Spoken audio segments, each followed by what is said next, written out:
Hi, hello everyone. We're here for our next segment, which is going to be about trans rights, especially trans workers' rights around Europe. I have three guests here with me, who are from different European countries, and we're going to discuss the different experiences and challenges trans people face in the workplace, and with the legality of different identifications and such. So I think we should just begin with everyone introducing themselves, just quickly with your name and where you're from and what organization you represent. So Eva, do you want to start? Of course. So I am Ewa Werda. I'm a transgender woman from Poland, currently in Młodzi Razem Pomorza, and I'm also a Scandinavian studies student. Very, very nice to be here. Thank you. Torr, do you want to go next? Yeah, I'm Torr. I'm the trans officer for London Young Labour in the UK, and I'm the chair of the Labour Campaign for Trans Rights, which is obviously an organisation, the Labour Party, that campaigns for transgender rights in the party. Thanks. And Charlie? Hi. Hello, my name is Charlie Berner. I'm 24 and I'm from Germany, and I'm a member of the executive board of Linksjugend, a socialist youth organization. Awesome. Thanks everyone for that. So we're just going to start off with a relatively simple but yet very open question for everyone to answer. Is, in short, just 1 minute, 2 minutes, how would you summarize the situation of trans people in your country, specifically young trans people and working young trans people? Just a short summary. Maybe you can start with Charlie this time. Sure. It's difficult. That's the best way to describe it. You can transition, but it's not easy. There are many sheets you have to fill out and jump through so many hoops. So your insurance will cover the things you need, like hormones or surgeries if you want to, and also the whole legal stuff is really difficult and also expensive. Mm-hmm. Thanks. Yeah, Torr, do you want to go next? Yeah. I think trans people in the UK are in quite a bad position at the moment, and probably a worsening one. It's very difficult to transition here for just a myriad of reasons. The first is that our rights are quite limited, and your protections, particularly in the workplace, are quite limited, and the ability to legally transition is quite difficult. You have to go through a really invasive process. You have to conform to really narrow definitions, and you have to have already been able to kind of invest a lot of time and money in transitioning to legally transition.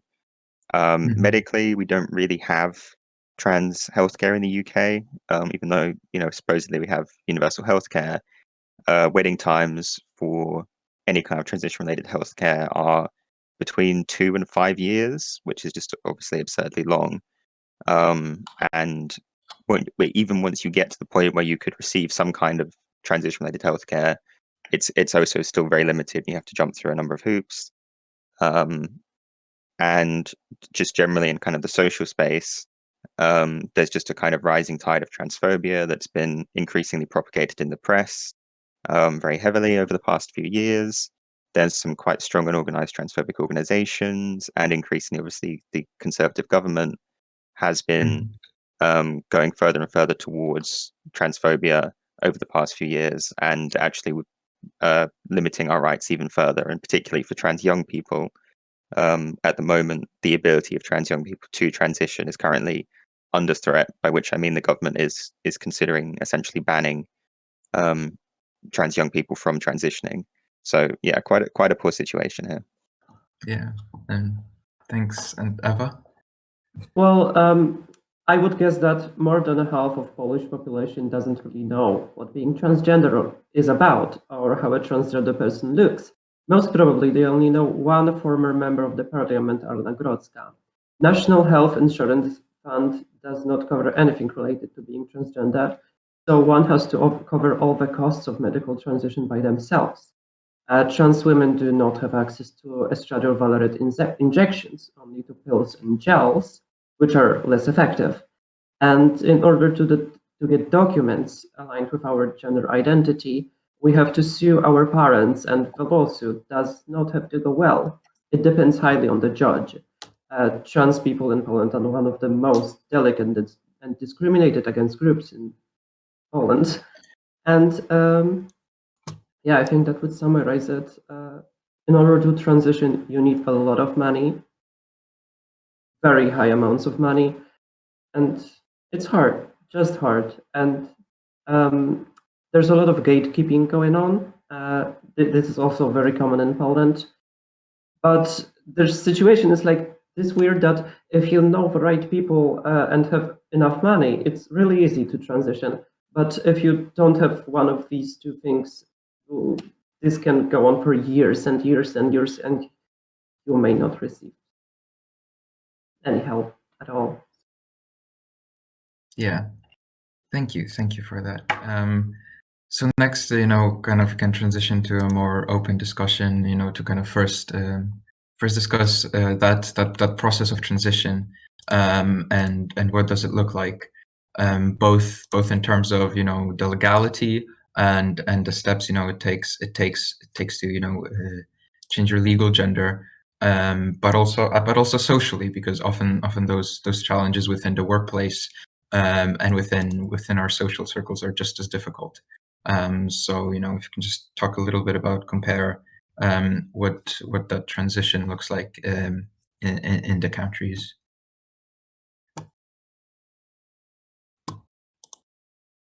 And maybe Torr, you can start this time. Yeah, happy to start. Yeah, I mean, as I said, it's quite difficult. To transition at all, really, you similar to as Eva was saying, you do have to have money. Basically, you need to have the money to invest in it medically, and to transition socially, you need to have quite a strong support network. And this kind of the two issues compound each other, because it becomes so much harder to transition at work, that you will never have the money to transition medically, which then makes transitioning socially even harder, and so it kind of becomes a spiral.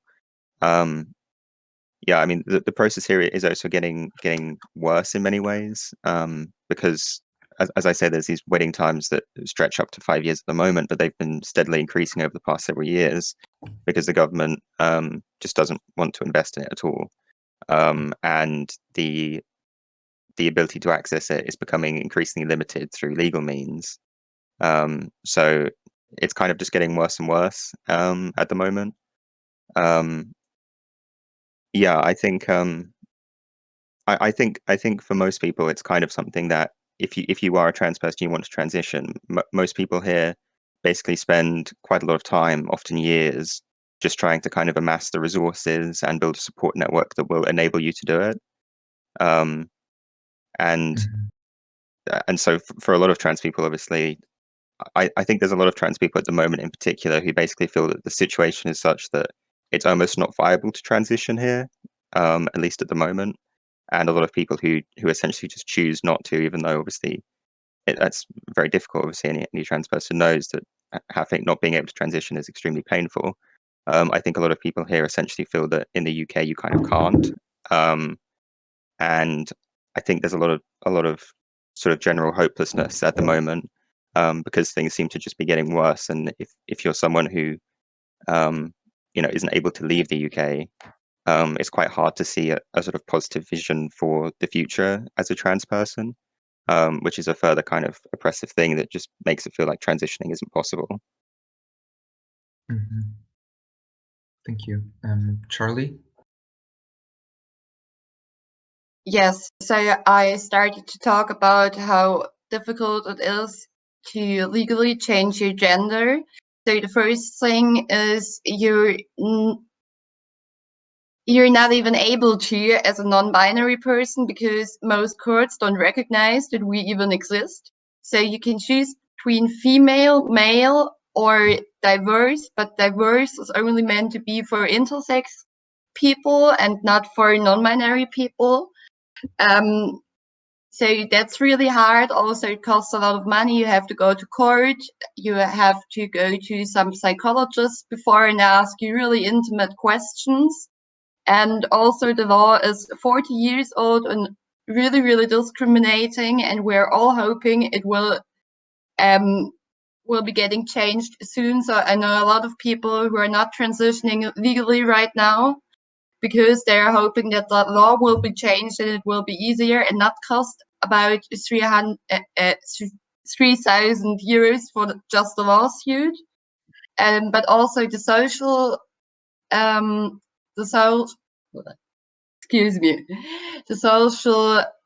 transition is, it depends on where you live. If you're from Berlin, it's easy because in more urban areas, people are used to it. People know what transgender people are like and that they're just normal people. But if you're from the middle of nowhere, it's often hard to be accepted when you're coming out. And also a lot of trans youth is unemployed because they're not getting any jobs because they're trans. So that's a big problem here. Thank you. Eva? Well, wow, this has only been grim news all the time, and I must say that it's the same in Poland. From what I've heard, the situation in Germany and in the UK are quite alike to the situation in Poland.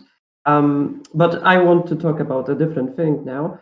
I mean about the medical transition, first of all, because some doctors in Poland, even though it's a minority of them, still use the real-life test for people who wish to access means for medical transition, like hormone replacement therapy.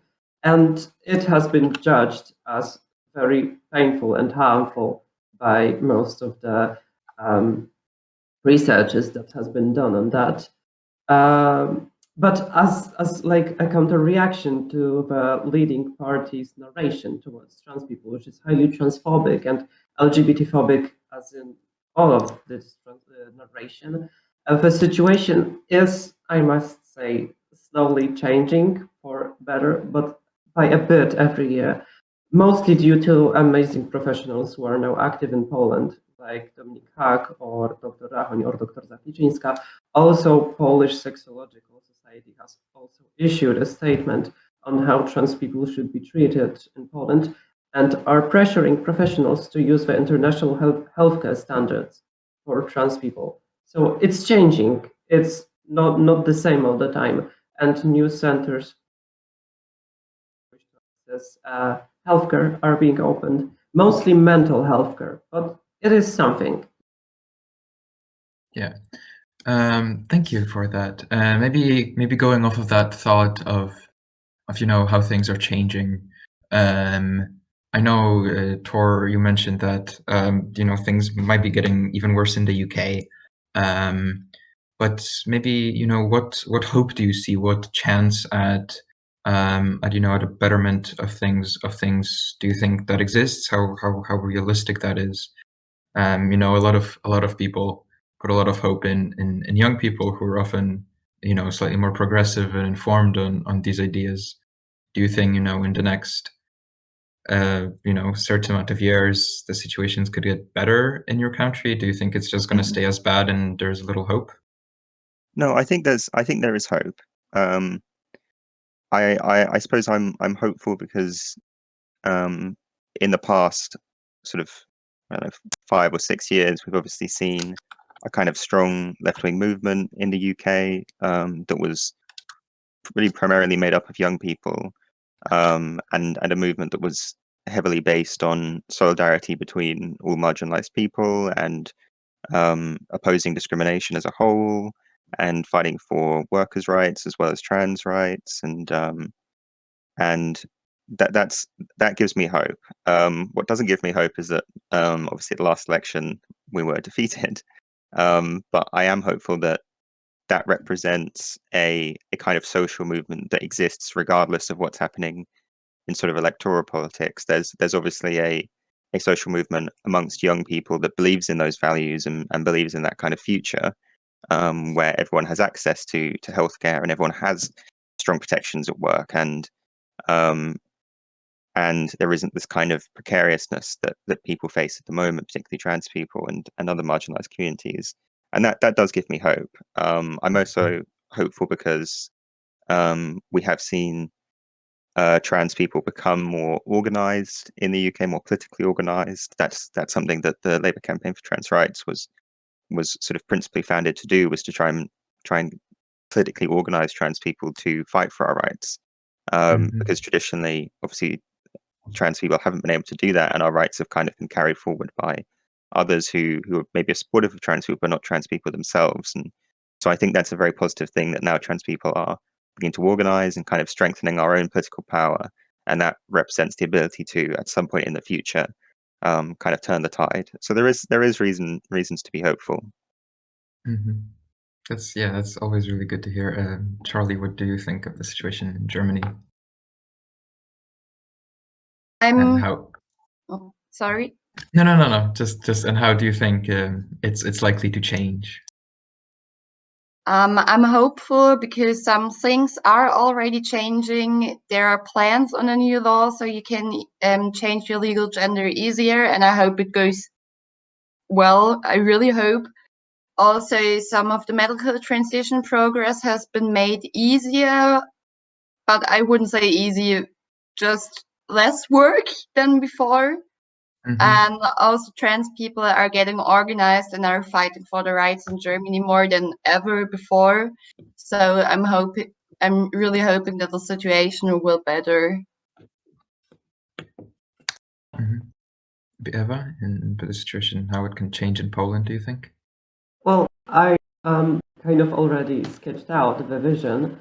Well, I think the situation is not going to change in Poland for a lot of years. I mean, as long as leftist parties do not hold more power, like actually leftist parties, we can only believe that situation may change in terms of healthcare. But I hope it will. I mean, that's the plan, that's the goal, but not in another couple of years or even 10 years. Maybe. I don't know, really. Yeah, it's extremely unfortunate. Okay, I think our next kind of topic would be to maybe talk about the similarities between the countries, because a lot of trans people, especially around Europe, face a lot of similar issues, and maybe countries have different religions and cultures, but a lot of those issues that trans people face, especially socially, are similar. So how do you think that that struggle and that kind of solidarity of trans people can be not only held in your country, but how we can work together to maybe make all of our situations better? Either is it from the EU, for obviously not for the UK anymore, but how can we kind of work more internationally? What do we have to fight for together? And maybe Ewa can start. Well, honestly, how we can work together to make the situation better? By educating. This is like the most important thing, so that people are educated and know really what being transgender is about and what difficulties a trans person faces. But also people have to learn to just accept things as they are. Like, no one needs to understand, like truly understand what another person is feeling, as long as they have respect for them. So educating about respect, just doing it, and pressuring governments to actually give funds for people to educate.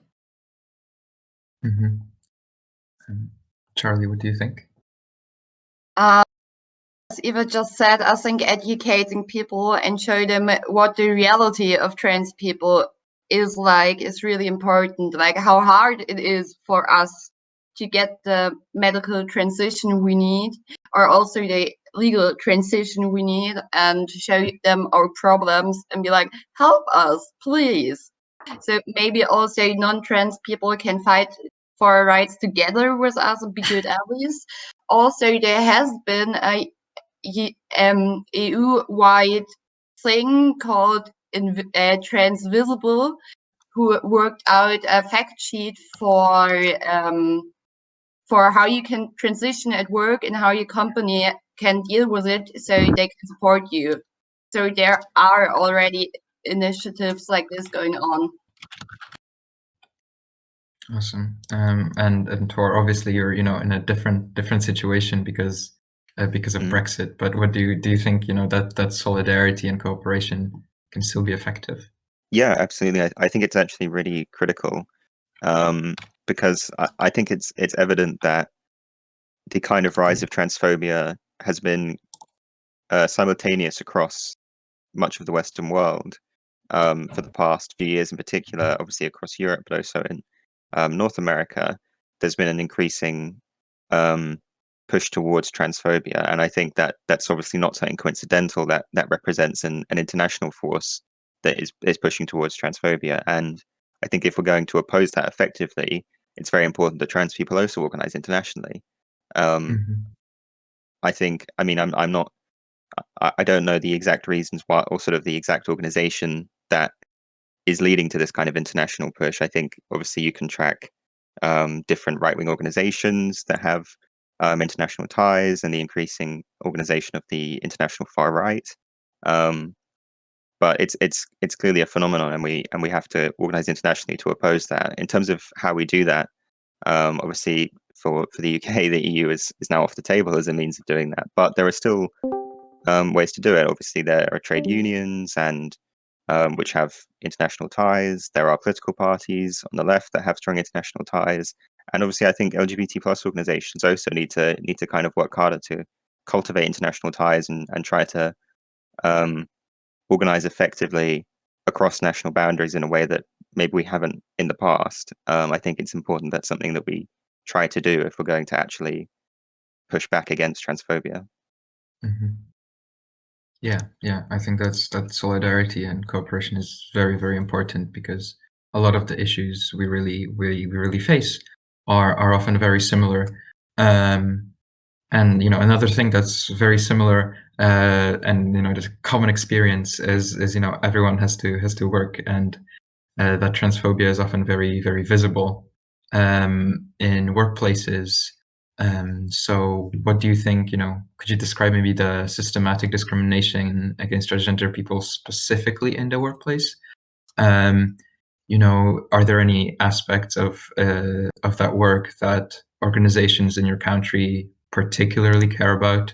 Are there maybe some specific protections where being transgender at work is easier than in other areas, or more difficult? Maybe Eva could start. Well, systemic discrimination really is just in Poland mostly about not getting access to healthcare, and there being no specific laws that address trans people. Because there are some laws, like according to our constitution, every person in Poland is guaranteed freedom in choosing their profession. But actual situation does not reflect that. So that's a thing that we might need to focus on. Also, yeah, so there's the healthcare thing, there's the laws. Yeah, I think that's it. I haven't really heard about in Poland that organizations care about very specific aspect of trans work. I may only say things like that. Thanks. Charlie? Yes, so during the coming out process at work, like 50% of trans people get fired, and because they're trans, also there are anti-discrimination laws, but basically if they don't give you a letter saying we fired you because you're trans, you can't do anything. But if they do that, you can sue them and you will win. But if you don't have that, they can just say your work was bad or something like that. Also, when you're transitioning, it's really hard to get another job, and there's the same thing. Unless they give you a letter, we didn't hire you because you're trans. You can't do it. You can't do anything about it. So yeah, the anti-discrimination laws are not really that effective. And I know there are some organizations trying to get onto the problem, but I don't know any of them more into detail. Thanks. How about in the UK tour? Yeah, I think trans people at work are kind of hit particularly heavily by the fact that workers' rights have been so significantly shredded in the UK over the past few decades. To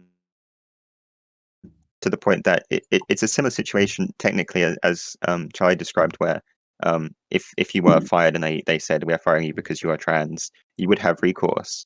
But if they fire you under a pretext, even if it's very obvious that they firing you because you are trans, maybe you've come out or you've asked for some kind of support in the workplace, it's quite hard to actually fight back against them, because workers' rights have been so heavily weakened and because unions have been so heavily weakened. It leaves trans people without effective recourse. And even in the event that employer did say to you, I'm firing you because you are trans, you wouldn't have the resources to take them to court. You wouldn't have the support to take them to court. And so even in those situations, the ability for trans people to fight back there is quite limited. I think there's quite a heavy focus here from LGBT plus organizations on sort of professional workplaces and on employers kind of outwardly being understanding and supportive for trans people. I'm talking here about things like tech organizations or banks and other kind of professional organizations.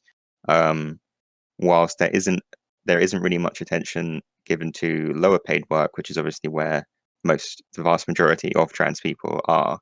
There isn't really much attention given to what it's like for trans people in the workplace if it's not a relatively well-paid professional one.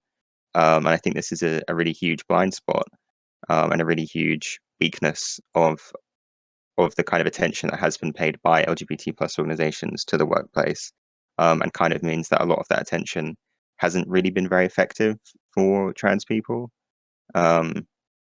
I think for most trans people, really, what's most significant is that even if you can access your rights, and even if you do have support around you, just because workers' rights are so poor here, and because workers are in such a precarious situation in most workplaces, I think it puts trans people in a much worse position because you don't have a strong support network often.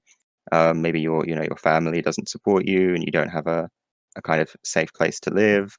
You need money to fund your transition. That kind of, even without any additional discrimination from an employer or in a workplace, that just puts you in a significantly worse position than a cis worker, because you are forced to take jobs which are very poor, and you're forced to accept treatment that's very poor just because you don't have a choice. So, yeah. Thank you. Yeah. May I say something more? Yes, of course. Yes, the things that Torr said are very important, and I was quite surprised by this question, so I got lost in words. But I did not see the fact that, well, in Poland, it is also true that because workers' rights are very weak right now, most people, especially young, work on very weak terms and may be fired without notice, really. So that's also a very big issue for trans workers, that they may be fired at any time and without any explanation. And it is very important to say it too, because it happens in Poland too. Obviously. Yeah. That's especially an important area because it's something we all have to do, but yet it's more difficult for some of us than others.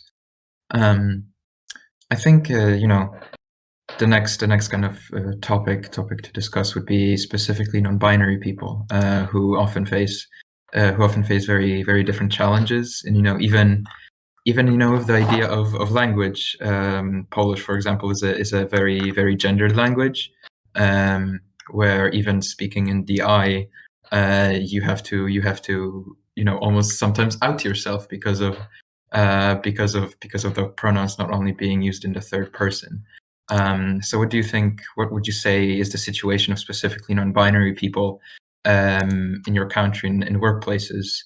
Are pronouns something that is generally discussed within the interaction of people? Is introducing yourself with pronouns and such socially acceptable, or what does that kind of look like? Maybe Charlie, you could start. Yes. So the thing is, as you just said, German, just as Polish, is a very gendered language, and we don't even have the option of a gender-neutral pronoun. There are neo-pronouns, but no one really uses them. So, for example, in German, I go by without any pronouns.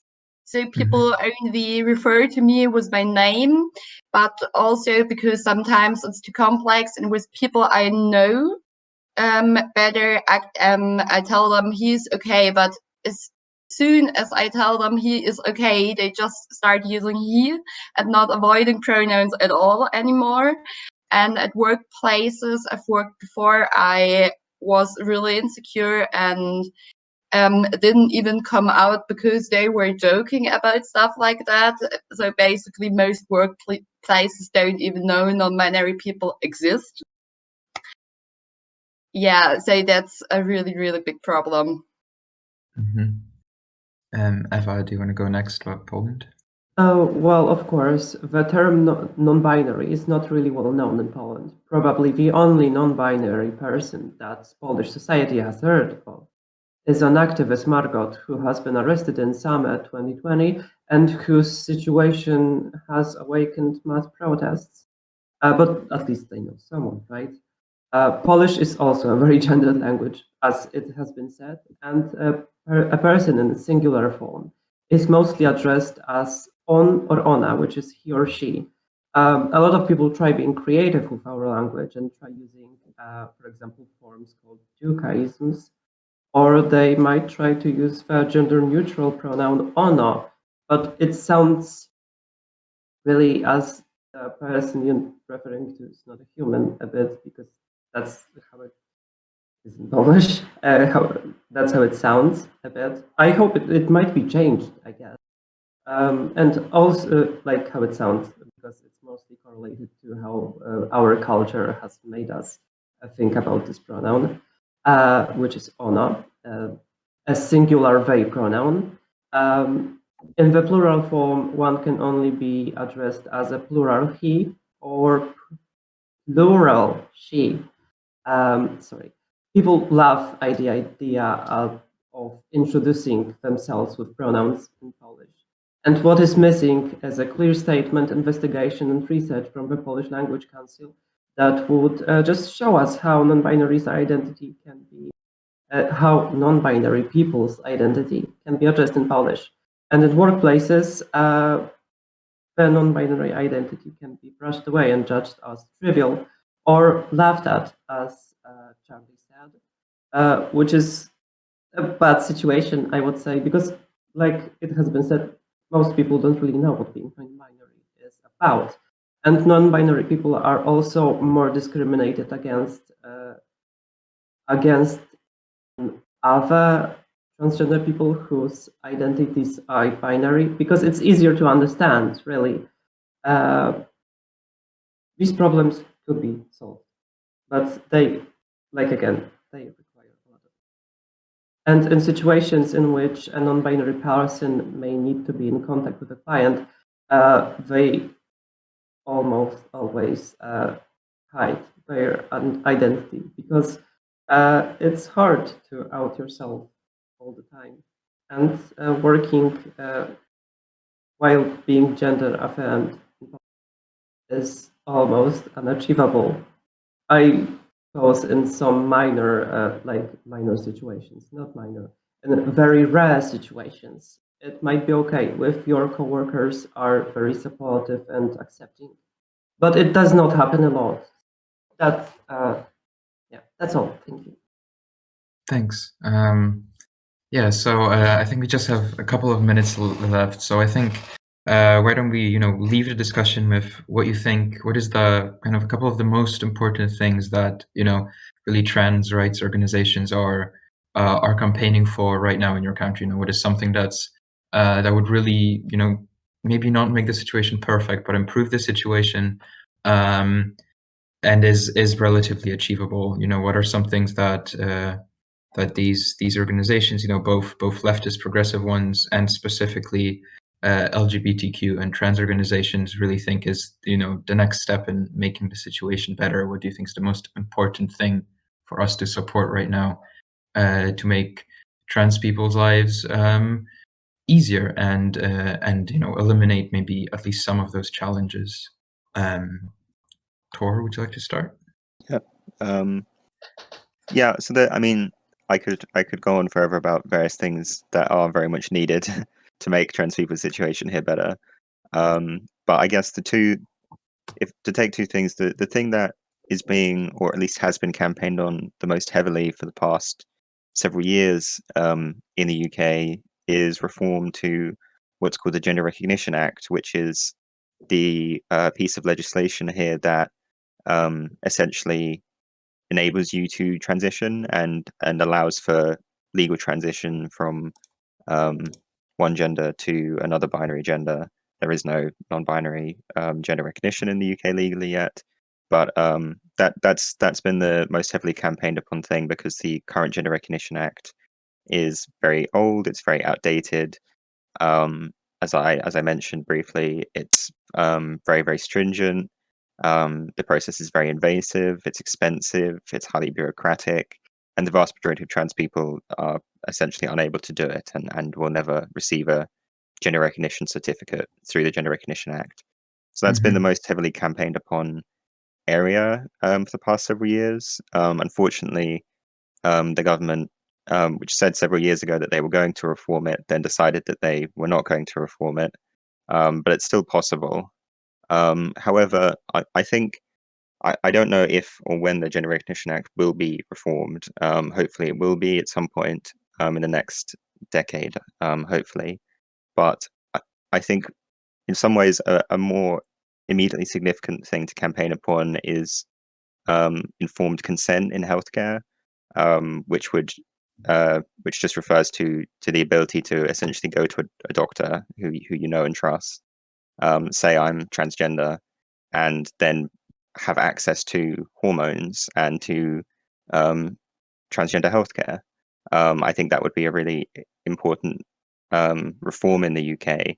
I don't think it's been campaigned upon significantly enough for the past several years, but increasingly organizations are starting to campaign upon it with a recognition that healthcare is the biggest issue that trans people are facing, and it's one of the biggest problems in trans people's lives that affect every other aspect of their life. Having to either wait for 5 years or pay for your own transition. And I think that's something that if we can campaign upon that more heavily here, it will massively improve trans people's lives. That sounds really interesting, and good luck to you. Eva, do you want to go next? Yes, but you please repeat the question, because I want to remember what things I should address most. What are some of the most important maybe policies or ideas that trans rights organizations are fighting for right now? What do you think is the most important thing we should advocate now? Well, obviously there are three most important things that we should advocate right now for. The first one being education, because people do not know, trans people, and education and representation, I would even say, more than half of Polish people would not accept a trans person as their coworker, also as a teacher of their kids. So another thing that would need to be changed is universal healthcare for trans people, because medical professionals rarely do know anything about being transgender, and the transition is, like it has been said many times, this segment, it is very costly. It costs a lot, and for one to address it, they need to have a lot of money. And information about transition in Poland are also given mostly through Facebook to each other. So if a person does not encounter the specific Facebook group that on which all the informations are, they will be most likely to not be able to transition at all because they won't be able to find the right specialists. And the last thing that would need to be changed the most is the lack of protection that Polish law gives to trans people. There are no specific rights, like I had said. Yeah, that would be all that I wanted to say. Thank you. Thank you. And last, Charlie, what do you think are some of the most direct things that trans rights organizations are fighting for right now? I think one of the most important thing is to fight for more and easier accessible trans healthcare, because even so we have general healthcare and it's free. If you live in more rural areas, you have really difficulties to access trans psychologists, and you have to go to those psychologists in order to get hormones or hormone treatment. So you're forced to travel for, if you're unlucky, 100 kilometers just so you can get basic stuff you need to live. So it would be better if they would either change that or that there would be more options available. That would make most impact on trans people's lives in Germany, I think. Mm-hmm. All right. Thank you very much for these very insightful comments and answers. We're just on time. We just discussed a lot of very important issues. Trans people often face some of the most difficult challenges, both legally and within society. And a lot of those issues are pretty similar between nations. So thanks to all of you for giving us your time and giving us your really interesting feedback. And yeah, we hope to see you again sometime. Thank you very much. Thank you very much. Yeah. Great. Thank you.